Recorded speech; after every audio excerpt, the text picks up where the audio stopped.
So why is single touch payroll so important? And I think that Jeanette's session probably set this one up quite well. We are moving to a digital by default agenda as a whole of federal government.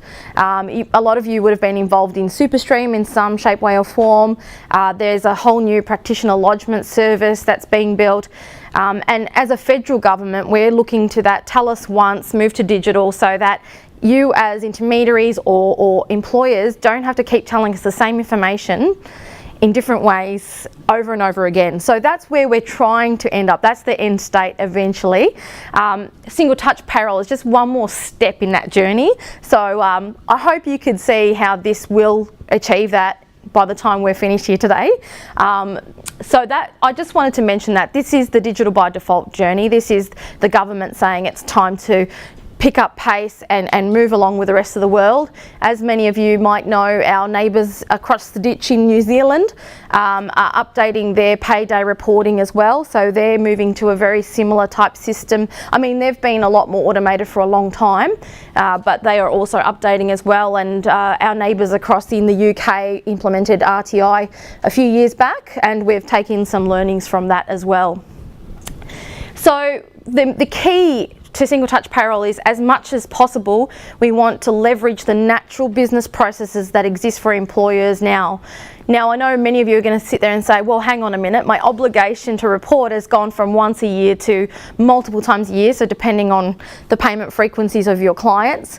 How is that natural and how does that help? But what we're hoping is you'll understand by the end of the session that it gives them a lot more flexibility and helps you to service those clients as well.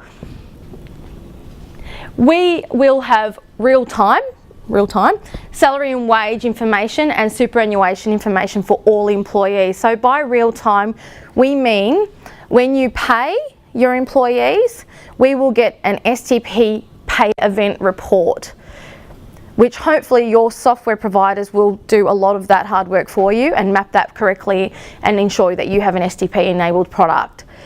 That is due on or before the pay date. Okay? We are trying to protect employees and their entitlements. So I'm not sure, did anyone read or hear in the news about the superannuation gap that was just reported? The Commissioner of Tax did an assessment, and the superannuation gap for Super Guarantee was estimated at $2.85 billion over a 5-year period. So that gap represents the difference between what an employer's super guarantee obligation is and what they're actually paying. So it's really important now, this is really high on the priority list for government, to ensure that employees are getting their entitlements. And I'm sure that there's no one in this room that would argue with that. At the moment, we do have a suite of super guarantee integrity measures in Parliament to actually help strengthen that even further. So this is a very key priority, and government understands that this is people's life savings. So we can't let this go on any further. As cliche as this might sound, it's levelling the playing field for businesses. So in two ways. First and foremost, as a business, you want to know that your competitors are doing the right thing, because you're saying, well, I'm doing the right thing. I'm trying really hard to meet all my compliance obligations. My competitor, if he's shortchanging his employees just to make a better profit, that's not fair, right? So that's one aspect of levelling the playing field. But I think as we go, you'll see a few more examples of that. And then the digital agenda I've touched on, we are just moving to that. And what you'll see as I discuss further into this slide deck, and when we have some discussion, and please feel free, I do want it to be interactive, that there are other ways that this implementation of single touch payroll will be used later on. You're probably maybe going to cut. Sure. I mean, I've got an issue with one client who has just got one employee and him. Now, he doesn't use an accounting software. We do it by hand. Yep. And yep. I mean, I mentioned this to him. He goes, look, I'm going to have to retire because I don't want to go through all of this. I mean, that's quite a burden. We don't use an accounting software. I agree. Yep. So what's going to happen to them? A number of things. Firstly, those size employers aren't mandated yet. But they're going to be right. There is a legislation that's been proposed to say that they will be into the STP net from 1 July 2019. That's right, yes. So firstly, we haven't quite mandated that group yet. So, quite yet. So possibly another year, but yes. Secondly, there are a lot of options being discussed with industry. We're turned our minds to this employer segment. I guess what I want to know is Yes. you are looking at. Absolutely. So we've even spoken to a lot of the banks. So one of the options being discussed is there a way that internet banking can integrate with this reporting mechanism to then mean that if they go into a net bank, or if you're doing that for them and you're paying the salaries, is there a way that that reporting can just be done at the time of net banking? Or Could it be someone who's just self-employed and they're the only absolutely, business? absolutely. So we're going to look at a number of low or no cost options. Absolutely, yeah, and it's very important. We actually have a lot of intermediaries on the consultation panels, so BAS agent representative, tax agent representatives on those panels. So they're also coming up with a few ideas on how you as intermediaries might be able to help relieve some of that burden as well. One of the suggestions, which I'm not by any means saying has been agreed to as yet, was if they're coming to see me once a quarter to do their BAS, can I do the STP reporting for them at that point in time? So, Who's got the software though? well, you. But just say I haven't got it. Oh, okay. Yeah, well, this is what I'm saying. It's all idea at this stage, but I don't have, this is not my full-time job doing that. This is just something I do on the side. So exactly. So we need to come up with a number of possibilities that small business owners could use. And then we've looked at things like, and I've probably jumped ahead of my slides, that's okay. We've also looked at things like if they're in an area with really poor, unreliable internet connectivity, what does that look like? There might be exemptions available under the law for things like that. So we really are looking more to these solutions now. I guess our focus was on the 20 or more employees type employers, which are the substantial employers who are mandated from 1 July next year. So now we're turning our mind to, well, hang on, how do we support and what options do we provide to those really small micro, which is the majority of the market if we're honest? How do we support them in their transition into STP? How about for companies that the director is the only employee of that That's company? right. That's a really good question. That's me. That's like me. I'm the director of my own company. I'm the only employee. And a lot, I'm familiar with that. yeah, and then a lot of that will come down to how you're paying yourself. So is it wages or is it just drawings? So that's the first thing. Well, I declare it as wages. Yeah. And then the I other, have like that too, not just now. I've got 50 clients, the same situation. yep, and what you'll see on one of my slides is in some circumstances, if you're just a sole director running a business, there may be a possibility for an exemption. So there's a lot of factors. So we can walk through that today. Large client base for mine in Sydney. Yeah, that's what I have. I believe it. I believe it. So I'll hopefully answer it by the end of the day. But if I haven't, So just too much of a hassle. that STP mailbox that Jeanette mentioned, if you could email any questions I don't answer today to that mailbox, we actually just send actual emails back and respond to your questions from there. A better client experience. So what you notice about the tax office now is as that digital disruption video showed, what's really important now is empathy and working with people and those skills that the digital realm can't offer. So the tax office, you'll notice, has really changed their approach. We are now talking about clients. You're all our clients, and we want to ensure that this is a great experience for all of you, for the employers, the intermediaries, and everyone involved, including the software developers that we're working with as well.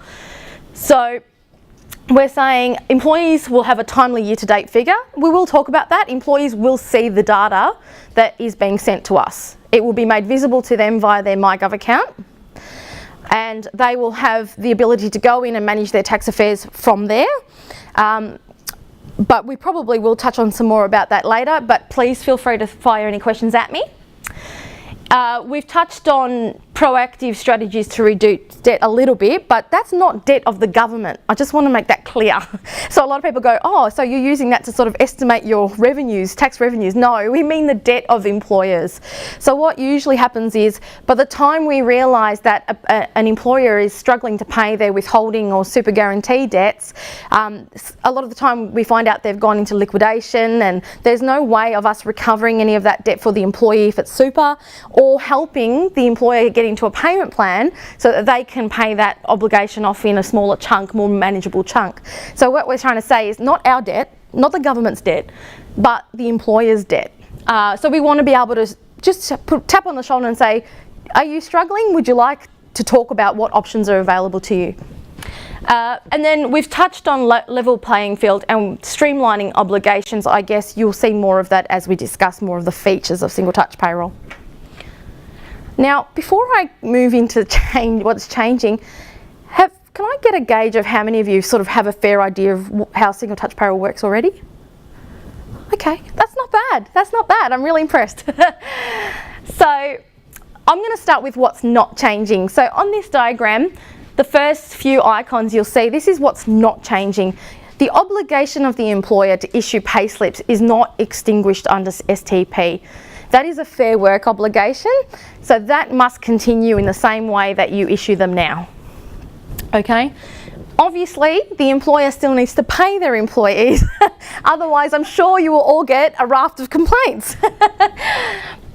What is changing is the pay event file that's sent along with that payroll. Okay? Now, what's great about this pay event file is we're hoping it will streamline a lot of the various processes that you do now. So we have salary and wage information in there. What was typically known as TFN declaration information will be in there. And the new aspect is super guarantee information or super liability information. So what you'll see, I think it's on the next slide, is we're trying to use information that you already produce to put into that pay event file. We're hoping this doesn't actually add any new data fields for you.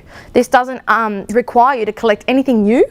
It's processes you have now, but streamlining it into one report. So I hope by the end of this session you tell me if you think that that's how it will work. When the law was introduced, so the law was introduced on the 16th of September last year, but as Jeanette mentioned, we've actually been working on and consulting on single touch payroll for many years. The very first iteration that then Minister Bilson announced was real-time reporting and real-time payment. Does anyone remember that? So under that iteration of STP, it was you will report every payday and you will pay your withholding every payday. And the number one key indicator on that list that Jeanette showed was cash flow. Cash flow is a serious problem for small business. So after a lot of consultation, a lot of small businesses were represented via their chambers of commerce, their intermediaries. The law did not include that. So the law now says you can keep to your current pay-as-you-go withholding due dates, but if you would like to pay it per payday, then it's a voluntary service. Okay, and I always want to make that clear because some people have heard the first iteration and not the new iteration of the rules. So the rules are, it is not mandatory to pay on payday. They can continue to use whatever their due dates are now. So if you're a small or medium withholder, that's with your BAS, or for large withholders, obviously using their scheduled payment terms. So I just wanted to dispel any rumours up front. Enhanced employee commencement. So obviously that's a huge pain point for intermediaries and payroll advisors and payroll people, payroll managers. A lot of the time, and just nod at me if I'm hitting a nerve, you get incomplete or inaccurate TFN decks. And a lot of the time people just don't understand them. And I'm first to admit that. People just do not understand them. So under single touch payroll, we're looking to make that process as seamless as possible. Not to say we won't have teething issues initially. There are two ways in which employee commencement can be done under single touch payroll.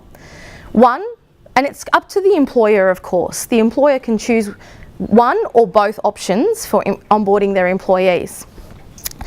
They can ask their employees to log into their MyGov account and do what's essentially now looking like a wizard to do their TFN declaration fields and super choice forms. What comes with that is inbuilt validation. So if they've put in their name is John, I won't say John Smith because that's a terrible one to try and validate. Oh, I'm going to come up with all the easy names. But anyway, they put in their name and a TFN and the system will say, don't recognise that match. Or if the TFN's totally not within the algorithm, it will just say that's not a TFN, which is not unusual, so let's not laugh. What it will also do, it will have little help buttons at the end of each field, and it will try to explain what that field's asking. Not to say we're going to weed out all the confusion, but we're hoping it will help. Then there's a number of possible ways that completed TFN deck via MyGov will interact with your software. Okay, that design's not 100% finalised because at this stage employee commencement is only voluntary through STP, whereas the payroll reporting and the pay event files are mandatory. So in the meantime we will start the payroll reporting and we'll start bedding down the employee commencement as well. And most payroll solution providers will be able to offer you a payroll instigated online TFN deck. Yeah. Just in regards to the super guarantee. Yeah. We've got clients that run a fast food chain and their superannuation is worked out weekly. Yep. But at the end of the month, it works out whether The actual. because I'm looking at the next line and it's going, well, if I'm reporting every week what these employees are getting, it's not necessarily what we're actually physically paying because they aren't eligible on a monthly basis. Yeah, great. So I'm going, Great. how on earth Yep. am I going to get the ATO ringing me going, well, hang on a minute, you've said Joe Blow's got $200 worth of super, Yep. but you haven't even paid it. That's fine. So that's a really good question. So we are not going to nudge or come to an employer or an intermediary over changes in the super guarantee liability, because at the end of the day the actual obligation sits at the end of the month. So we understand that you might have accrued a certain amount, but then when you've actually sat down to work out the obligation, that amount could vary or disappear altogether. And we understand that. What I didn't touch on, or did I? No, I didn't. When we first introduced this law, the obligation to report super payments made by the employer was going to be on the employer. So initially we said, okay, so you're going to do a pay event file every payday to report your liability. Then what we want is, I think we initially said a duplicate copy of your SuperStream file to know that you've paid. However, the more consultation we went through and the more we discussed this, we've now changed that, and the legislation's before Parliament now, and we're working really closely with our super fund industry partners.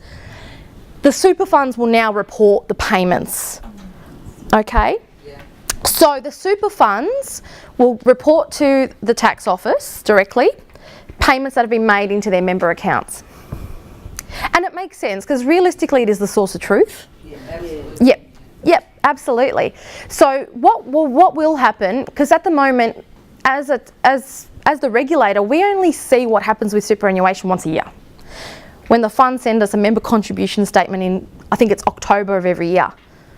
By which stage, if an employer hasn't paid super, it's way too late to, in most cases, to do anything about that. So now we're talking to funds, whether it be weekly, monthly, or fortnightly, a more regular reporting cycle where they will tell us what contributions have been paid to their member accounts. And then logically I can see that on my MyGov. Yes, but the design for that is still a little way off because we are cognizant of the fact that some employees, just because they see a super liability on their pay slip, think that their super's been paid. I'm striking nerves today, I am. So we have to be really careful how we display that information, because the last thing we want is either us or you or the payroll manager sitting in the business getting a million phone calls from staff saying, hang on a minute, you said I got $400 in super, but my fund hasn't reported any payments, what the hell's going on? We don't want that. We don't want that. We need to avoid that. So we will display the information back to the employee, but how we will do that is still in design, in consultation. Whether it's a matter of we have to have a series of disclaimers there to say super is only, mandatory to be paid on a quarterly basis. You might not see a matching payment for a period of time, or whether it's just a disclaimer, or whether we physically hold back reporting until we haven't worked that out yet, but we do need to show it to them, because we do want to show them whether their employer's being compliant or not. But how do we do that? How do we do it without causing too much disruption, not in a digital way, but in a practical and business way? There's also the issue of self-managed super funds. Yes. So the problem with the super funds having the obligation at the moment is they've only talked about it from an APRA fund perspective. What will happen with self-managed funds is yet to be determined. However, and this is me thinking as Angela Lehmann, as myself, not as a representative of the ATO, and thinking practically, generally speaking, if you are paying super into a super fund that is a self-managed fund, you're a trustee and a member of that fund, you should have a fair idea, I'd say, of what's going into your fund. I'd hope so. Yeah, exactly. So I'm assuming we will do more work on that side, but at this stage, the legislation's focused on APRA funds. Yeah. See, I take too long per slide, but please just add your questions. So this is going back to what I was saying before. It's information you already collect or you already report. It's the way in which you will now see it and the way it will now be reported. Payment summaries you're all intimately familiar with. We're using the fields from the payment summary in a year-to-date format in the pay event file. Okay, so it's year-to-date per employee. Why? It was intentional. Because you think about period data. So if you say, I'm just reporting the data for this fortnight, because you're paying on a fortnightly basis, can you imagine the minute you do any sort of adjustment, correction, out of cycle, recover and overpayment, you could end up with negatives, you could end up with all sorts of distorted data there. So it's year to date on purpose. We consulted really heavily before we landed on that, and everyone in the payroll profession and our practitioners said, this makes more sense. Otherwise you're going to be seeing negatives, you're going to be seeing all sorts of things coming through, and that's not meaningful data. Right?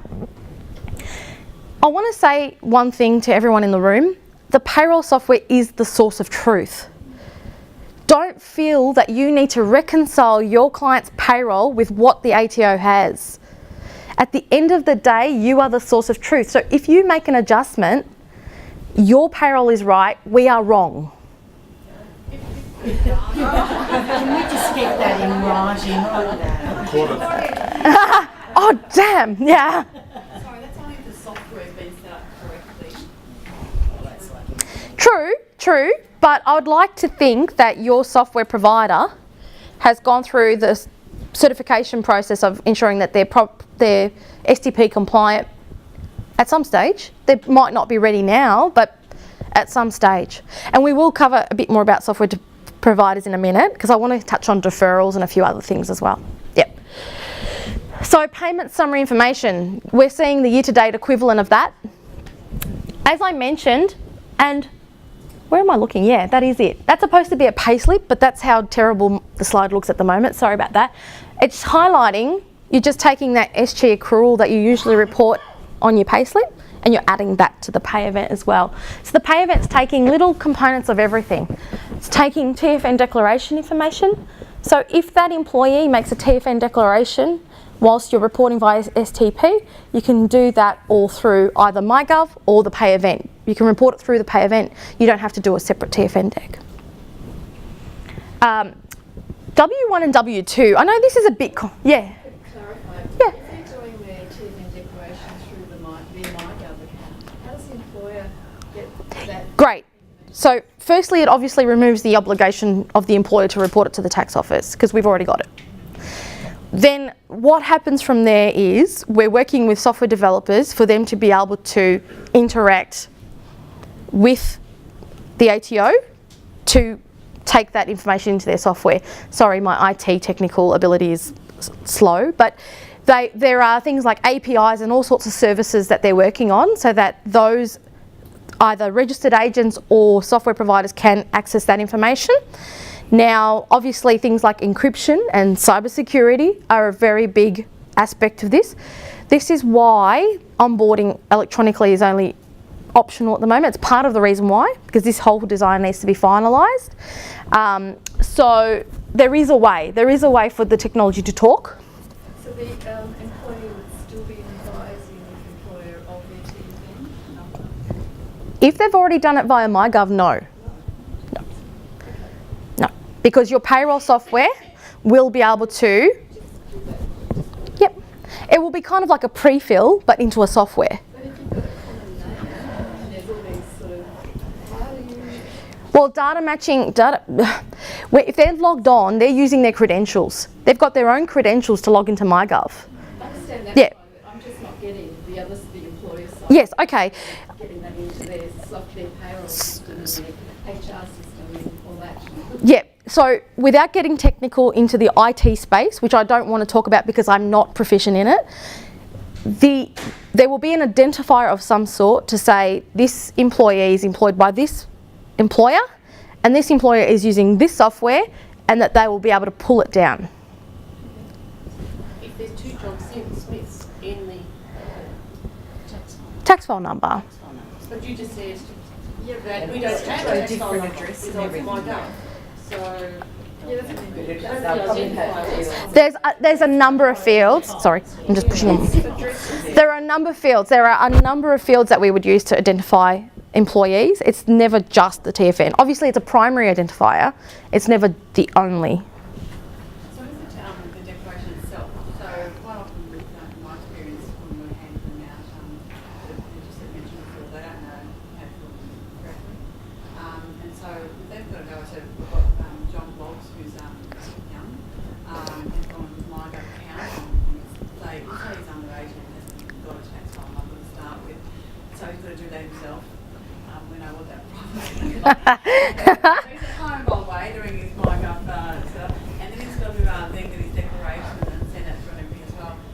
And then he's got 2 jobs, just started 2 jobs. Then he's got to choose which one's he going to, have the tax-free threshold. So are we really going to think that, 18-year-old John Bloggs is going to be able to do all of this himself? 2 things. Firstly, I'm hoping that some of the prompts will help. The prompts on the screen. Big hotline of 18 I think the kids can do with a lot of the automation, though. They get used to sort of, The second point I was going to make though is, do you remember I said MyGov was only one option? MyGov is only one option. You can still use paper form if you really want to. Great. I'm rolling my eyes because I think, really? Yeah, but I guess you do. You need paper to be there. The other option is the software providers. So if you're using MyOb or Xero or Quicken or whoever you're using, they should have the ability to offer an online or digital version of a TFN deck as well. We've spoken to a lot of our employers and a lot of them said, you know what I'll probably do? I'll probably just sit them down on a computer and do it with them. That's probably what's going to happen. It could happen, but let's hope over time we streamline that process and iron out any of those creases as well.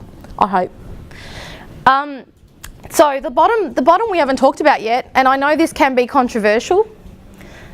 W1 and W2 on the BASs will be pre-filled by the ATO. Okay, so we have the data. We have the withholding data that's being reported through those pay event files. So we are trying to assist by pre-filling those labels. However, Can it be changed? absolutely. It can be overwritten. So you don't have to put it in as adjustment in the BAS. You can just override it. It's our way of trying to help. Bearing in mind though, pay event files don't include no ABN withholding. They don't include a number of other types of withholding obligations that employers have. So there's that. And the fact that, again, you're the source of truth. So if you know there's been adjustments or issues that have happened that makes this data wrong, then you're going to fix it. Yep. Can I just ask about superannuation? You drew attention to this SPC agreement that's required to the ATO, which is salary sacrifice super. Yep. Is a different category of payroll, so how's that going to get reported through? The minimum obligation for pay event reporting is the SG liability. If your software doesn't separate out the difference between minimum SG, salary sacrifice, or award super on top of the 9.5 SG, then we're happy to just accept that total figure. It doesn't, we're not saying it has to be just SG, because we realise how painful that might be for software and as well. Isn't that the problem with the payment summary? Why? Don't you do if they're paying, Report the superannuation. just want the extra contributions that they're You'd have to salary fill out the sacrifice, system. the payment summary We- requires the. Okay. One thing I didn't mention is we're not reconciling super. We're not reconciling what you're reporting as a liability with the payment, for one thing. RESC is still an item that gets reported. RESC will still be reported as a payment summary type item. Okay, so we're not looking to make sure that all three align or anything like that.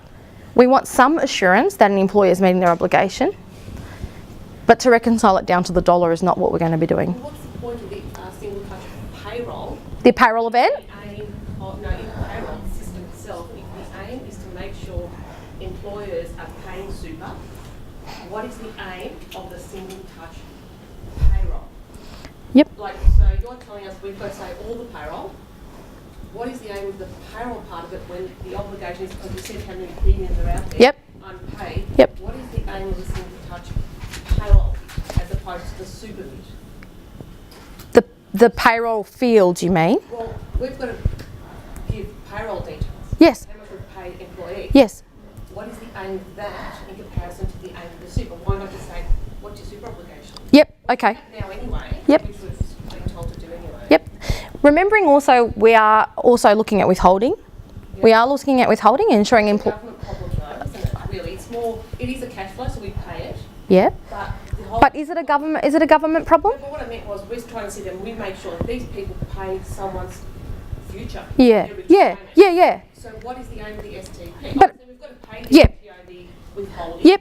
But I'll throw that back at you. Is withholding just a government problem?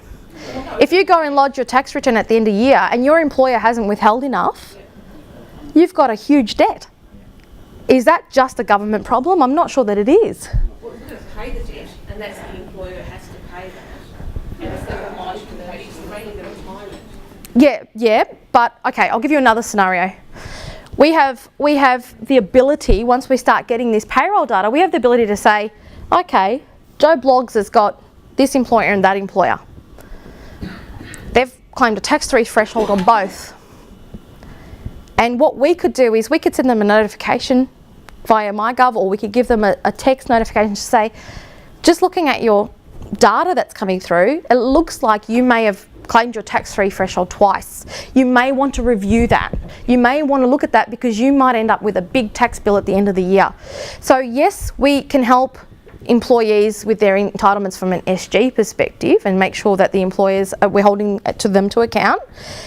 But ultimately, what we'd love to see? We'd love to see that everyone gets to the end of the financial year and there is no tax to pay. It's just a nil. You know, I'm having some working on someone's now, similar to that could be picked up where, which is not uncommon for kids to now to work perhaps two jobs. Yes. He's got a HEX debt. He's ticked the right boxes for both his employers, but individually they're all below the threshold. Yep. Of course, we've put it all together and he's over. Lo and behold, yeah. And not only, and he's also got, because he works for a not-for-profit, he's got salary sacrifice to add on as well. So it's a huge debt he's got, which we're working on. But that was, I mean, he didn't know, he's not in, you know, he said, well, I ticked the boxes, I did all the right. Precisely. So when you take that view where you step back and you look at your total tax position, that might be completely different to what it looks like with one employer. And that's where, again, we're aiming to help. We're aiming to say exactly that. Okay, did you realise this is a... Yeah. And it's again, we're saying it's a contact to say there might be a problem. We're not coming down with compliance to say, oh, you're in big trouble. We're just saying this doesn't look quite right. You might want to review. You might want to review your circumstances. I think the super clearing houses doing the reconciliation for the super clearing houses doing the reconciliations and balancing the payments. No, it's really not about balancing it. It's making sure that super guarantee as well as the sacrifice coming through. Yep. And when we do the return today, Yeah. tomorrow morning they are saying yes, it's all balanced. That's very difficult. That's very difficult, and I'll tell you why. Salary sacrifice may or may not reduce the SG liability of the employer under current law. Then on top of that, you might have an industrial award that says the minimum superannuation for this employee is 15%. It's not 9.5, but it's still your obligation. It's very difficult for a fund or us as the regulator of super to do a reconciliation of superannuation when there are so many variants. So what we're looking for is assurance. We're looking for assurance. We've received a liability report. The fund has reported a payment, and assuming they are not completely and utterly way off of each other, then we can have some assurance to say this employer is paying. That's a confirmation I'm talking about. That is exactly what we will do. But to reconcile it to the dollar, not possible. Yeah. Okay, the law. I might have touched on some of this. Who? So we talked about the employer sizes. The law as it stands today is only for substantial employers. So employers with 20 or more employees. Okay. And they are starting from 1 July next year. The legislation that's been drafted is slating our 19 or less employers for 1 July 19. However, that's not passed. That's not legislation. And we have some work to do on that as well. Now, what I will mention is we have, to determine whether you're a substantial employer to start next year, we have what's called headcount day. So 1 April next year is headcount day. And I'm calling it headcount day on purpose because it's not FTE day, it's headcount day. How many employees working in that business on 1 April? Okay. So, question in regard to seasonal. Seasonal? On April, I probably only have two. Yeah. I only have 2 employees. Yeah.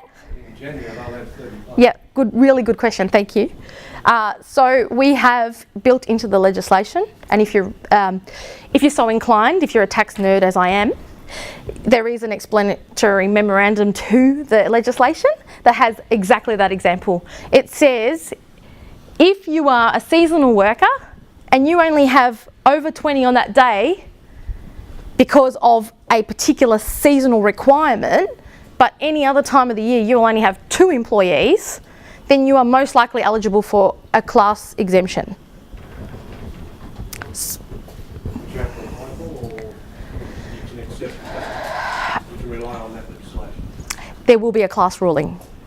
So there will be a class ruling to say in what circumstances a seasonal worker can apply that exemption. Yep.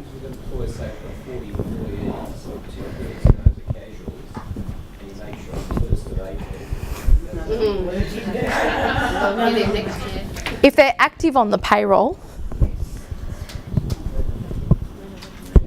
yeah. I won't even finish that sentence. If they're active in the payroll, guess what? Very similar. Yeah, for seasonal work. Yeah, yep, similar. Okay, so that's headcount day.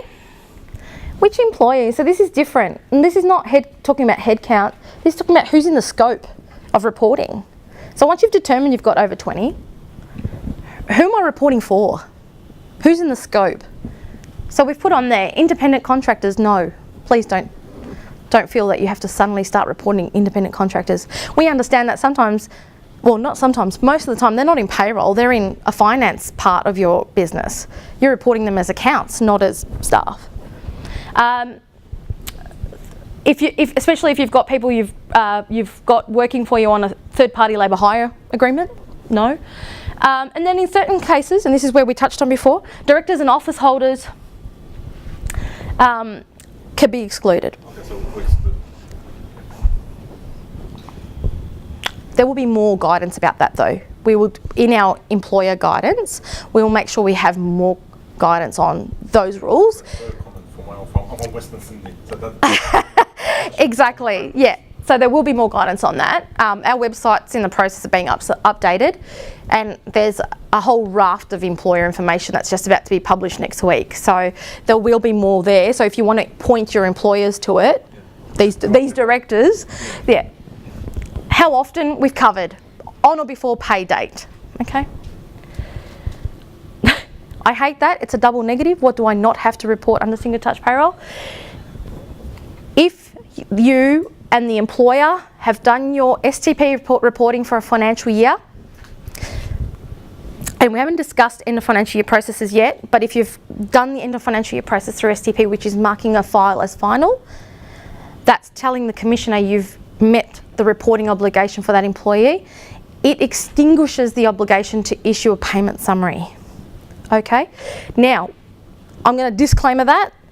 It will extinguish the obligation to issue a payment summary that is in scope of STP.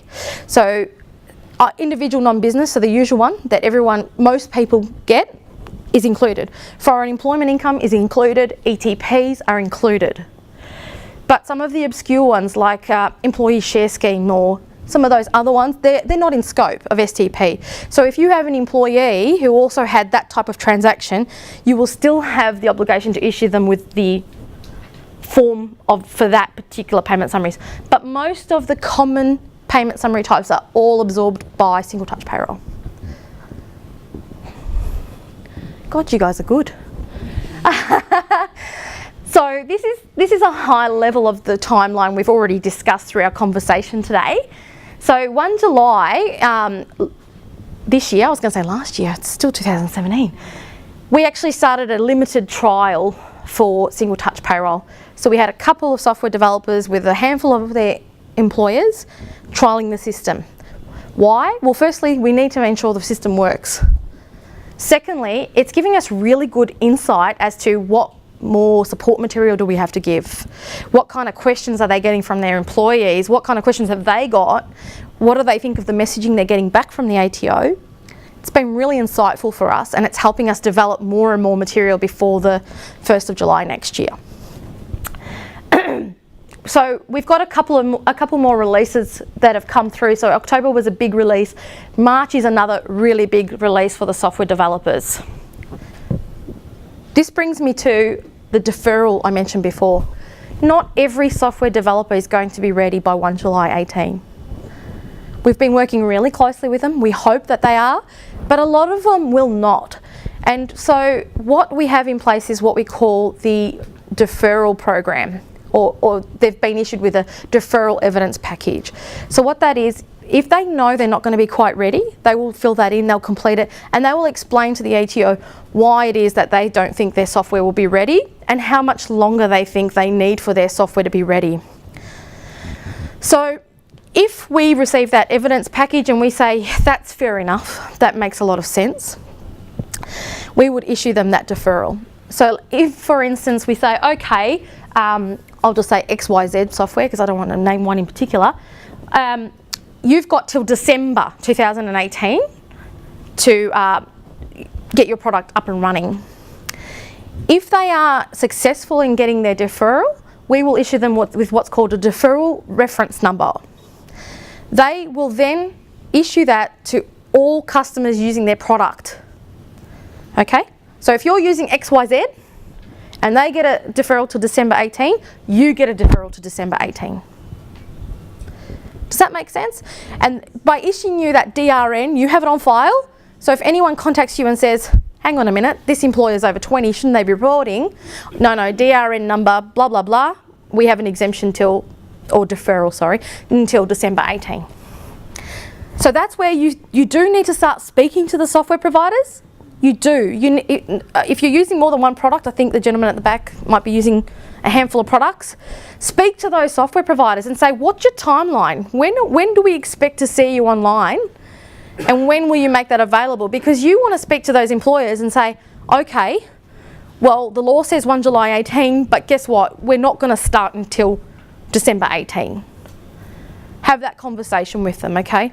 It's really important. Then the other aspect to deferrals is, if the employer says, okay, software will be ready in December, but by the time we go through approval processes, this, that, the other, finance approving the spending of money or doing this and doing that, we're not going to be ready by December. We're going to need another 3 months on top of that. That's when the employer would have to come to the tax office of their own fruition to ask for a deferral. But if it's the software that's not ready, and it's the software that's got a deferral, that applies to the customers of that software automatically. So please don't stress. If it looks like your solution provider is not going to be ready, they should be providing you with a deferral number. And those have only just started coming in, by the way, those deferral requests. So we'll probably see a lot more of those early in the new year, and they'll probably issue those out to you. Question. Yeah. If you start in December, Yep. you're doing STP. Yep. You only have about half a year. But do you? Half a year. That employee. Year to date. So when your solution provider brings you online, the year to date catch up should be day one. But if you want to elect yourself to start in, now you've got below 20, you can elect any time. You can. Does it report start and then later? Absolutely. And again, it was a conscious decision to use year to date for that reason. Yep. Any other dates you need to be aware of? No, I think we've discussed them all. I have touched on this. We did do a small business pilot. So before we even entertained the idea of bringing in the small employers, we did a pilot. We worked with solution providers, payroll outsourcing companies and employers directly. We interviewed and consulted with a lot of employers in that space. And overwhelmingly, most of them saw STP as a benefit, most of them. But yes, acknowledging some points that have been made here, the biggest one being technology. I just don't have it. And there's quite a few of them. So I've got the participants there, sorry, I tried to estimate. 128 small businesses, 22 practitioners. That says tax practitioner, that's not necessarily accurate because we had BAS and tax practitioners and solution providers. We had 6 major payroll solution providers as well. So a lot of it was positive, but as I said to you, our journey's not over because we have to work out what other options are available. Yeah, I think this is a bit of a summary slide and I really hate the way it looks at the moment. I don't think it will matter. It's the actual text is all disjointed. What I could do is, I think Jeanette's going to email through the pack at the end. So what, we have an email ready to go before the end of the week. We'll send you the PDF version of the full slides. Yeah. We'll also send you the links that talked about in terms of the mailbox, in terms of the video, with your digital certificate. Yeah. So that will be going out for the week, if we can, if not, Monday. I guess the reason why I don't want to talk to it is, one, we're probably getting short on time, but secondly, this is not part of the obligation of STP. This is just, if you're interested of some of the feedback we garnered from that small business pilot, then you're free to have a look at that as well. So the biggest question we get is, okay, big brother, so now you've got all this information. Do you get your big stick out and start whacking employers over the head? No. No, we will not. In short, we will not. Not to say we won't intervene in any shape, way or form, but it is not about the big stick. I want to make that really, really clear. Okay? So, first and foremost, in the legislation, we have a 1-year grace or relief from failure to lodge penalties. So when the employer starts reporting using STP, they get a relief from that penalty. Why? Because we understand there's going to be teething problems. You might miss a report, you might have issues with reports, they might not quite get through the system, there might be a number of issues. When we understand that, and that's not fair, that's not fair. We don't get the big stick out to the employer for that. Exemptions, we've touched on a couple, okay, but we've already earmarked some really common examples like the seasonal worker, like the employer in a rural or no reliable internet connection area. We've already flagged those for class rulings. We've already said that if these particular principles apply to your business, then we're not forcing you to enter the regime. Oh, that sounds terrible, regime. I should have. I shouldn't use that term. I think that's just another example of seasonal harvesting, etc. Deferrals we've touched on. So there's the solution provider deferral, which will apply to you automatically. And then do you have circumstances, or your employers have circumstances in themselves, which means they won't be ready? Come to the tax office and talk to us about it. Can I just ask a the small businesses who might pay their own payroll, and then you're doing it sometime later and putting it through the payroll system. Yeah. I noticed you said it's going to be reported on Yep. or before, and then of course you're dealing now with a post-date of transaction situation. How is that going to work? That's a really common question amongst our BAS practitioners, and it's a very common scenario for, yeah. Yeah, so what we'll have to do is, as part of that small business suite that we're looking at, is come up with options where that is the case. They pay the cash, but then you have to sit there and work out what's what at a later date. That is something we're definitely going to have to put some kind of structure around and try and support, because we understand that's going to be quite difficult. So there's no option in the planning, because to me I've got, the one I'm thinking of, he's good on the portal. Yep. If there was just a document on the portal that he could just open up and put the data in, we'd be fine. At this stage? No. He's good with that, I get it. But do you remember I said this is the same platform as SuperStream at the beginning? So that's SBR, Standardised Business Reporting. The portal doesn't support SBR lodgement. So am I saying there might be another way, but that's not likely to be it? Yep. Reporting a fix. Okay, so I just want to quickly touch on this. I don't have very long, but happy to take some questions after. We talked about payroll, constantly moving. You're the source of truth. You might make an adjustment, do it out of cycle, do whatever the case may be. This design has been deliberated on for a long time. We wanted to make this as flexible as possible. So there's a number of options on how you can report to the ATO to say, yep, I reported that year to date, but that year to date is now wrong. Okay, so the general rule is report it in the next payroll. Okay? Just roll it over and put it in the next regular pay run, pay event update fields. Okay, your year to dates will be correct in the next one. Okay? If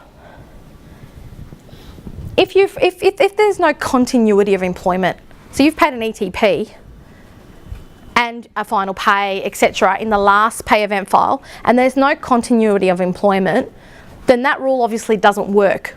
Okay? So we have a 14-day rule. We say if once you've identified an issue and you can't just roll it into the next pay, you have 14 days to correct it. And how do you correct it? Fixing errors is called an update event. And all it is here's a new set of year-to-dates, and it overrides what's already in place for that employee. So you've got 14 days. If there's no continuity of employment, you can't just roll it over to the very next pay event. Upload it as an update event. Yep. Sales staff, real estate. Yeah. They get a wage. Yep. They get a commission. Yep. They're on since 6 months. They're since pension. Working. Update event. Update event. Commissions are also problematic when there is continuity of employment. So what you could do is you've just finished your regular pay run, 15th of the month, we've just done it.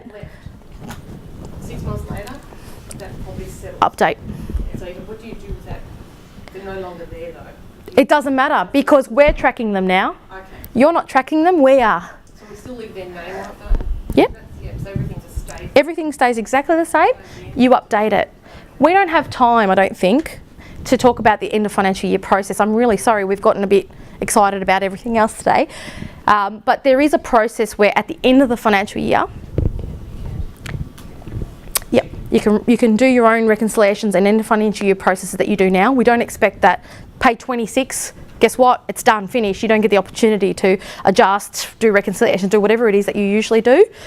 Until you flag, or the employer flags, depending on who's running the payroll, that employee's record as final.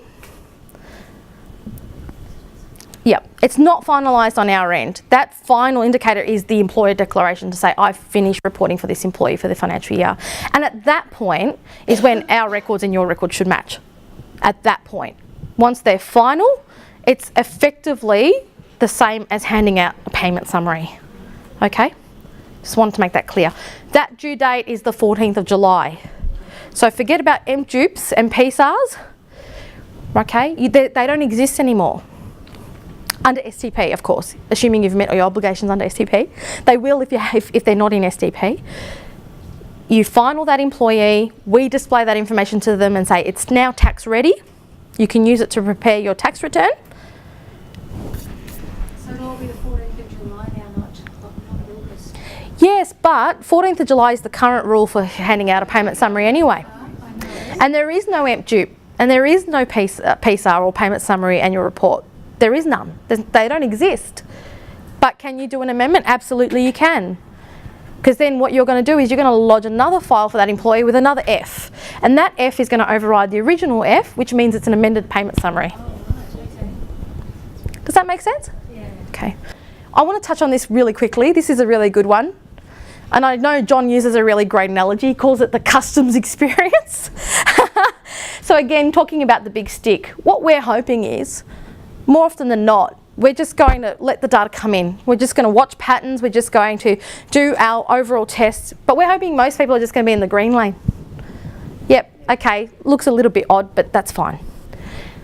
Orange and red. So if you're a known non-compliant employer, you might be in the orange or red lane. We might pay more attention to you. Or if something in the file looks absolutely ridiculous and makes no sense whatsoever, you might be in the red lane. And that might be when we work a lot closer with you as an employer to say, hey, this isn't right. We need to work with you. It's not a matter of the minute one figure doesn't match, we're going to send a letter out to the employer and say, whoa, what are you doing?